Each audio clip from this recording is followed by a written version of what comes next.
ستان نه کېږي بیا چې وروسته خبره طلاق ملاق ته ځي که نه خوند نه کوي که نه والي ته پښتنو کې داسې خبرې نه وي زمونږ او ستاسو پښتنو نن سبا د پنسو نه رئیس دي ته څه خبرې اوسنۍ جینکۍ خو نه دي نیغې مې چیزې کوي پښتنو کې داسې نه وي نه والله ته د اتې غوږ کې ودې ته بالغه یې که نه بالغه مطلب څو کلنه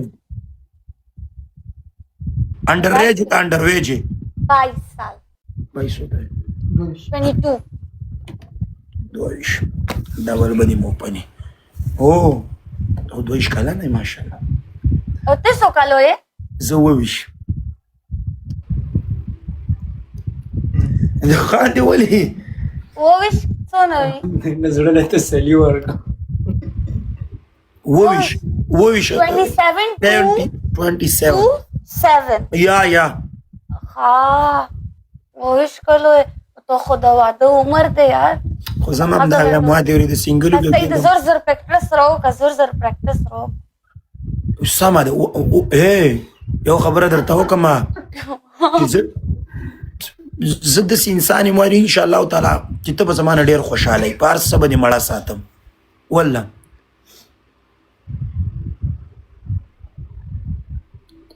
صحیح ده که نه والله دومره چې ته ما نه خوشحاله نه وې چې راتګم چې تګم چې ځم چې راځم ته شی شروع کې خو دا مینه وي که نه دا وروسته به هم دا شی ځه ما ته پته ده چې تا واده واده ما ته خو دې نه دی کړی نو تا ته څنګه تجربه ده چې په شروع کې دا شی خو مطلب دا خو مو خو کتلي خو دي که نه ودونه لکه ستا مور او پلار دا شی کولو بیا وروسته واده چې تاسو بچي پیدا شولې بیا وروسته نه داسې نه مطلب اکثر نن سبا خو داسې وي که نه آنلاین زمانه ده یو کس سره واده وکړي بیا په آنلاین بل کس خوښ شي بس بیا چیټ ویټ کوي خلک زه خو ما واده ته سره نه کېږي جمع اوسه به زبردست چل کوم د اوسپنو جامې باچوم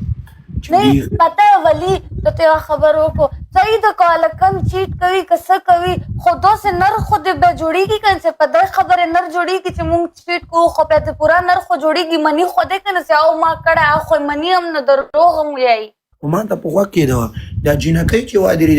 دا بدله کې مدله کې وایي بیا دا هم نه مني د ټول نه غټې مکارې د جینکۍ هلکان به مې دا به سره منم خو د دې نه غټ تجربه خو جینۍ سره وي د جینۍ د یو وخته د لاندې سل مه کړئ هلکان به هم دا نه ویم چې نه به د روغ به د جمبلامن بیا مونځ کېږي خو جینکۍ خو به هم د دې نه بدتري د هلکانو د یوې جینۍ سره ګزاره چې ته یا خو یا مونږ ته خو اسلام اجازت راکړی مونږ خو به څلور ودونه کوي وره غلی شو دا راغی سلام علیکم السلام علیکم وعلیکم السلام ولی الله راخی خیرات ده څنګه قربان خی جوړې په خیرې قربان دې سم تاسو په خیراتي دا وخت څه تیریږي ان شاء الله شکر دې الحمدلله دا سړی ځم دلته خو علی نکاح خبرې روانې دي دا مطلب تل 50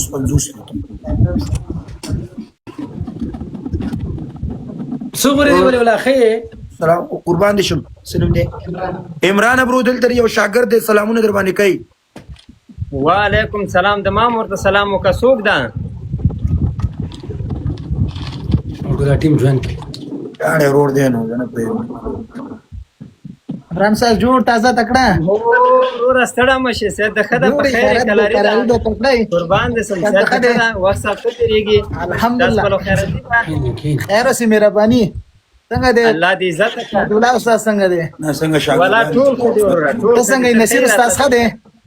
ولا ټول خدي څنګه ورزش کې کنه والا خېټه دومره غټ شوی قرآن دې هر ویډیو کې خلک د خېټې عکس اخلي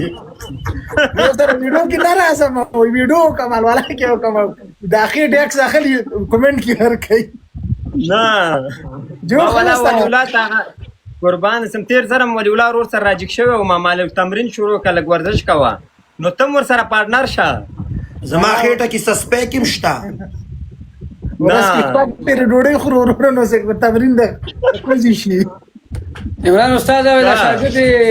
بځای دې چې خېټه کې سکس پیک جوړې کو نه ټوکی جوړې کړې والا کا ماستر کا مګور تا خو دې چې کسان لرم استاد سره فکر دی ماستر ما د سي تمرین کول سره په خدای ډیر خسته تمرین کوه جان دې ته مې ورځ ویل مال 3 کیلو نظم وزن نه جګېدو ها خو بس بالکل، دلته همداسې. شراله ماینه 2 کیلو ته رسیدلې یم. او وزن انسان چې دې ډېر خوشحالي شوی به و. وزن زیاتېږي که نه چې شو خاورې خوشاله خوشحالي دومره ټینشنونه دي دومره سترسونه دي جدي فرید امید دې خدای په خبرې ته امان غوږ کېده. اجان قربان دې سم. ولی الله ورور ته یو خو فالو بیک نه درا کړی یو او بل زګوره ورته دا استاد خالی ورزشکاران سپورټ کوي بس د ما هدف هم دغه ده. زه خو ورزشکار نه یم، مسله سپورټ کوي. دا د کمالو کې ورکړه او عمران استاد ته زه درکې عمران استاد به شي دغه دې قربان دي شي عمران استاد. د الله په امان استاد. د دونه ډېر ټینشن چې کونه محمود کیږي. ماستر گیم پلی کوره. پلی کې خو زه سید یو گیم به وکړو د بیا به زه لاړ شم. سیده جار دشم به صحیح ده. راځئ